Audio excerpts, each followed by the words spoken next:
Hola y bienvenido a este vídeo en el que vamos a hablar sobre la historia económica de Argentina. ¿Te gustaría saber cómo Argentina se hizo rica? ¿Te gustaría saber cómo Argentina posteriormente se arruinó y su posterior evolución? Bien, quédate hasta el final del vídeo porque este vídeo es muy interesante. Escucha atentamente. El milagro económico argentino se produjo entre el año 1880 y el año 1913, pero tenemos que centrarnos en el contexto previo. La historia económica de Argentina la podemos iniciar en el año 1853. En aquel año se constituyó la primera constitución argentina, inspirada en el liberalismo clásico. Argentina inició su etapa constitucional con serios apuros económicos y financieros y falta de recursos, además de una fuerte dependencia del puerto de Buenos Aires para el comercio exterior. Tenía trabas interiores derivadas de las aduanas provinciales y derechos de tránsito, dificultades en las comunicaciones y en el tránsito de mercaderías, escaso desarrollo de la agricultura y estancamiento de la industria artesanal, escasa recaudación de las aduanas exteriores, falta de un sistema impositivo eficiente, de allí la penuria económica de la administración confederal. Y por último, Argentina no acertaba en crear un sistema bancario confiable, por lo que el crédito resultaba muy caro y los sucesivos intentos de crear una moneda nacional terminaron en fracasos. Como puedes ver, la situación de Argentina en aquella época era desastrosa. Así que por ley, en el año 1870, el Poder Ejecutivo autorizó a contraer un empréstito externo por 30 millones de pesos fuertes. Argentina empezó a endeudarse. Sin embargo, hubo un desmesurado aumento de las importaciones y una gran especulación. Así que la cosa tampoco funcionó. Por último, hubo un importante déficit en la balanza de pagos. 2 años más tarde, en el año 1872, el Congreso aprobó la creación de un Banco Nacional, entidad mixta formada por capitales privados y del Estado, y cuya administración estaría en manos de banqueros privados. El Estado retiró los depósitos que tenía en el Banco Provincia y lo mismo hicieron los inversores privados. Como puedes ver, la situación de Argentina no es fácil en absoluto, pero a partir de ahora se va a producir en Argentina el milagro económico. Así que presta mucha atención porque Argentina va a experimentar un crecimiento económico vertiginoso. Todo comenzó en torno al año 1880. Por aquel entonces, en Argentina se impuso un modelo conocido como modelo agroexportador. Se redujo la exportación de materias primas, se fomentó la inmigración y la inversión de capitales extranjeros. En esa época liberal se produjo un gran desarrollo económico y posibilitó un gran desarrollo industrial. El principal rubro de la exportación era, con mucha diferencia, la lana de oveja. La agricultura pasó de cultivar 20.000 kilómetros cuadrados a cultivar más de 250.000 kilómetros cuadrados. Se multiplicó por 12. Entre 1884 y 1890 hubo en Argentina una política de gasto público muy expansiva. Los bancos emitieron y colocaron deuda financiados en su mayor parte con deuda que se esperaba pagar con el futuro crecimiento económico. Digamos que Argentina lo que hizo fue endeudarse. Se produjo una gran oferta monetaria y una gran inflación. Esa inflación lo que hizo fue absorber el crecimiento económico que se había producido en Argentina al principio y comenzaron a dudar sobre si Argentina podría cumplir o no sus compromisos. Entre el año 1900 y el año 1913, la industria manufacturera argentina se expandió al 7% cada año, mientras que el Producto Interior Bruto lo hizo al 6,4%. Y la industria se desarrolló a la tasa más alta entre los sectores económicos. superando al sector agropecuario.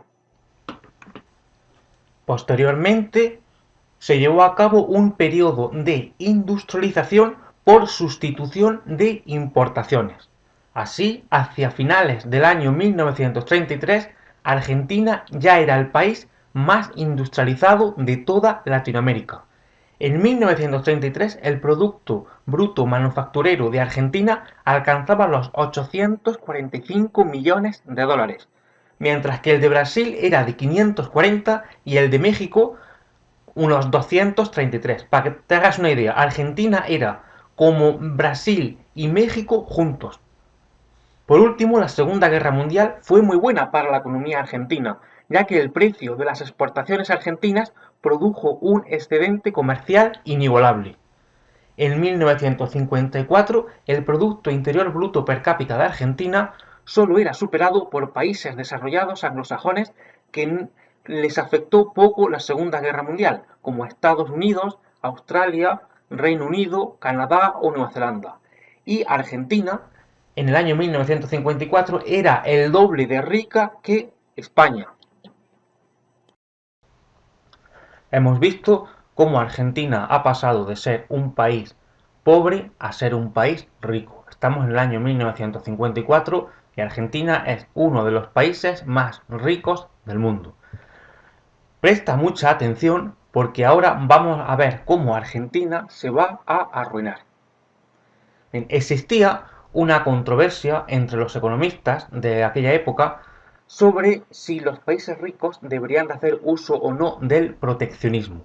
Y te preguntarás, bueno, ¿qué es el proteccionismo? El proteccionismo es lo siguiente, es impedir que empresas extranjeras operen en tu país para que la gente, en este caso Argentina, se vea obligada a comprar lo que se fabrica en empresas argentinas.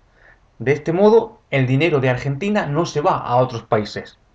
Bien, pues esa es la controversia que existía a nivel internacional, si había que hacer uso del proteccionismo o no. Argentina, ya en la época de entreguerras, empezó a hacer uso del proteccionismo y de la autarquía. Además, estaban avalados por todos los economistas de prestigio internacional que decían que los países ricos, haciendo uso del proteccionismo, impedían que su dinero se fuera a otros países. Para que te hagas una idea, en España, si nosotros hiciéramos uso del proteccionismo, lo que haríamos es expulsar a todas las empresas extranjeras y solamente quedarían empresas españolas. De tal forma que nosotros, los españoles, tendríamos que comprar lo que se fabrica en empresas españolas. Por ejemplo, empresas de seguros como AXA o como Generali no existirían. Existirían empresas como Mutua Madrileña, Mafre o Catalán Occidente. Eso es el proteccionismo. El proteccionismo es impedir que empresas extranjeras vengan a tu país. Bien, eso fue lo que hizo Argentina. Por otro lado, Argentina adoptó un modelo económico keynesiano. El modelo económico keynesiano se basa en fuerte gasto público, política del dinero barato y dar prioridad al desempleo frente a la inflación. Bien, pues el resultado de esas dos medidas, proteccionismo más modelo keynesiano, fue letal. Como he dicho antes, en el año 1954 Argentina era el doble de rica que España. Pues bien, en el año 1982, cuando tuvo lugar la guerra de las Malvinas, el PIB per cápita de Argentina no llegaba ni al 50% del español. Cuando en Argentina se adoptaron estas medidas, se hicieron con toda la buena intención del mundo. Adoptaron un modelo keynesiano que ellos pensaban que iba a funcionar y medidas proteccionistas. Pero si hubo algún protagonista de la ruina de Argentina, ese fue el peronismo. Durante la etapa de Juan Domingo Perón se nacionalizaron muchas industrias, se disparó el gasto público e incurrió en elevados déficits fiscales, subió los impuestos al sector exportador, al capital y especialmente al sector rural, y siguió dificultando las importaciones mediante políticas arancelarias. Fue entonces cuando recurrió a la monetización masiva de deuda a través del Banco Central y generó una elevada inflación. En la década de los años 80, Argentina ya no era lo que fue a mediados de 1950, que fue cuando Argentina tocó techo. En el año 1983 se restauró la democracia y la crisis era enorme, con una enorme inflación. El peronista Carlos Menem intentó una serie de medidas para activar la economía argentina. Entre esas medidas cabe destacar una política de privatización de empresas estatales como YPF. Se abrió un poco al exterior, se debería de haber abierto más, en mi opinión, y por último se fijó el peso argentino al dólar para poder frenar la inflación, que era hiperinflación. Este hecho, el hecho de fijar el peso argentino al dólar para poder contener la inflación, supuso un grave problema, y el problema es el siguiente. Argentina estaba atada de pies y manos a su banco central para poder imprimir dinero. Argentina no podía imprimir dinero y generar inflación, reduciendo así el peso de la deuda externa. Pues bien, Argentina decidió de forma unilateral declararse impago en el año 2001, lo cual generó un año después, en el año 2002, el famoso corralito. Argentina es un ejemplo de cómo el modelo keynesiano ha fracasado. El modelo keynesiano se basa en fuerte gasto público, dar prioridad al desempleo frente a la inflación y política del dinero barato. Esa es la razón principal por la que en Argentina hay una inflación tan grande. Aparte de eso, Argentina hizo uso del proteccionismo. Ya he explicado antes lo que es el proteccionismo. El proteccionismo es otro error. Los países que se han cerrado al comercio exterior se han empobrecido y han visto cómo su industria se queda atrasada frente a otros países.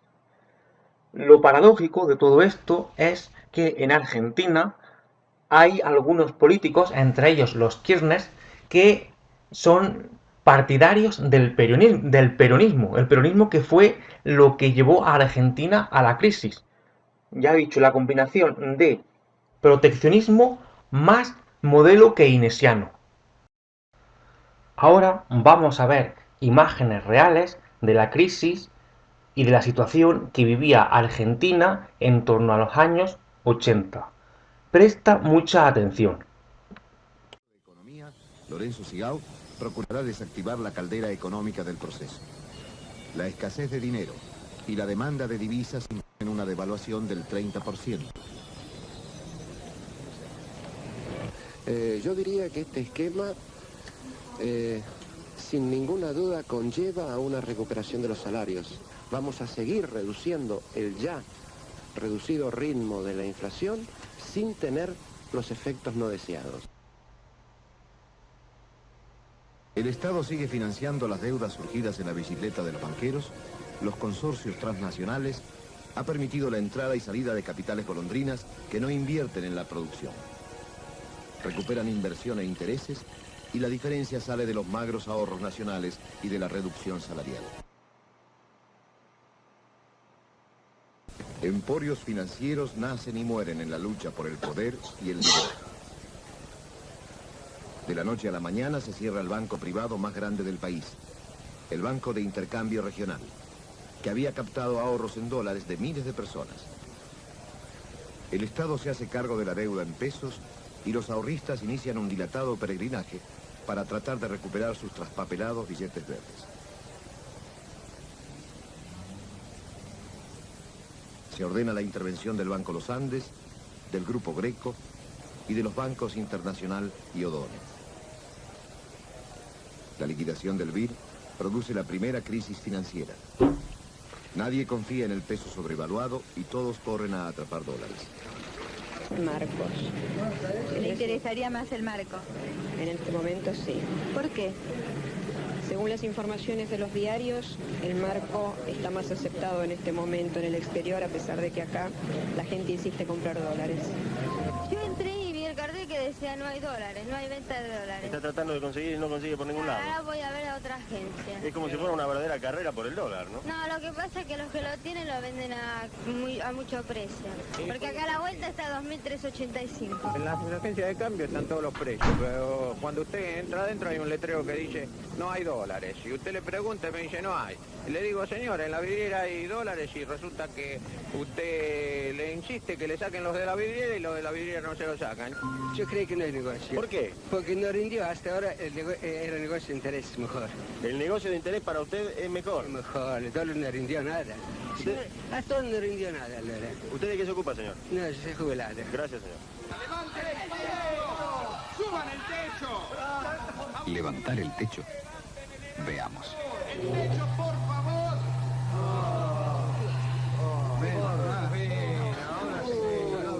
Inmediatamente se levantará el piso. Esto es mayor inflación. Todo quedaría como antes. Entonces, ¿qué hizo el gobierno con las nuevas medidas? Está bajando el piso. Bajó el piso. Ahí está el secreto. Estas medidas deben ser complementadas por una acción en el mismo sentido de los sectores oficiales y privados. Si te fijas, al final del vídeo se promueve la idea de que una solución podría ser depreciar la moneda argentina.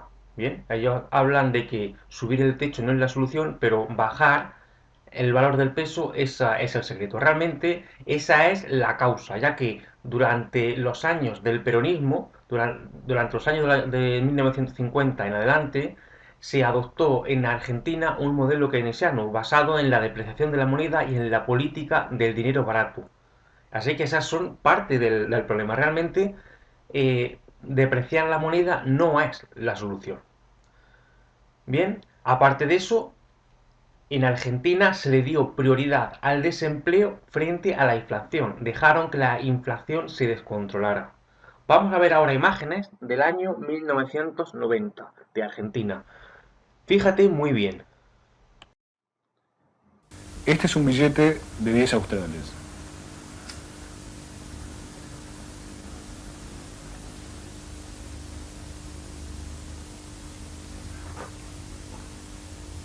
La Argentina debe ser unos pocos países del mundo en los cuales encender un cigarrillo con un billete de 10 australes es más barato que hacerlo con un fósforo. Esto es producto de una economía que se ha desquiciado a partir de una enfermedad que se llama hiperinflación, que provoca que en un año, por ejemplo, haya habido una inflación de los precios de un 8000%, o que en pocos meses la leche cuadruplique su precio o ocurra lo mismo con la carne. La hiperinflación es una aventura que no precisa tomar ningún tren. Al contrario, lo difícil es escapar de ella. Tampoco es un privilegio de Argentina, es una enfermedad endémica que, salvo excepciones, unifica a América Latina. Porque lo que no se aprecia a través de la frialdad de los números ni desde la mentalidad europea es la capacidad que estos datos tienen para convertir en tragedia la supervivencia de cada día. Para entenderlo, es preciso comprobarlo en el escenario donde lo sufren sus protagonistas, el supermercado. ¿El dinero que usted gana, hasta qué día del mes le alcanza? 8 días. 8 días sin, escúcheme, sin comprar zapatos, sin comprar nada, porque nunca usé zapatillas, las estoy usando. Pregúntenle a Estados Unidos, ¿qué? Al presidente Bush, ¿sí, qué? Si lo llama el señor Menem y le dice que vendan su banco hipotecario nacional, ¿y qué le hace Bush? Esto le hace. Este hombre no sabe lo que fue el banco hipotecario. Pregúntenle al señor Bush, no sabe, si puede emitir o no emitir. ¿Quién en Argentina no se compró la casa o no hizo algo con el banco hipotecario? Cuando el país era rico, cuando estaba lleno de oro ahí, cuando había oro. Es la única política y con Menem vamos a ir adelante, no hay otra. O tenemos que volver con o tenemos que... Acá está el precipicio, vamos a ir adelante. No hay otra, el único que está haciendo lo que hay que hacer con el Sogaray, el gran ladero del Sogaray al lado. Eso es lo que va a llevar adelante el país. No estas conversaciones, no venir a comprar dólares, no hay que comprar dólares. Puedes ver cuáles son los problemas de la hiperinflación. A partir de aquí, Argentina necesitaba estabilidad económica. Y seguro que te preguntarás, bueno, ¿y qué es la estabilidad económica? Bien, imagínate que el Banco de Argentina imprime billetes y la moneda no se altera. El Banco de Argentina vuelve a imprimir más billetes y la moneda sigue sin alterarse, hasta que ya llega un momento en el que de tanto imprimir billetes, la moneda argentina se deprecia. Bien, pues ese margen en el que se pueden imprimir billetes sin que la moneda se altere de valor es lo que se llama la estabilidad de una moneda. La estabilidad de una moneda es muy importante. Entonces Argentina lo que hizo fue fijar el valor del peso argentino al dólar. El dólar era la moneda más estable del mundo por aquel entonces. Y de esta forma Argentina contenía la inflación. ¿Qué pasa? Que el hecho de hacer esto provocó que el Banco de Argentina ya no podía imprimir dinero. Y eso fue lo que dio lugar al famoso corralito en el año 2002, pero eso es ya tema de otro vídeo. Bueno, hasta aquí el vídeo de hoy, espero que te haya gustado y recuerda que nos vemos en el siguiente vídeo.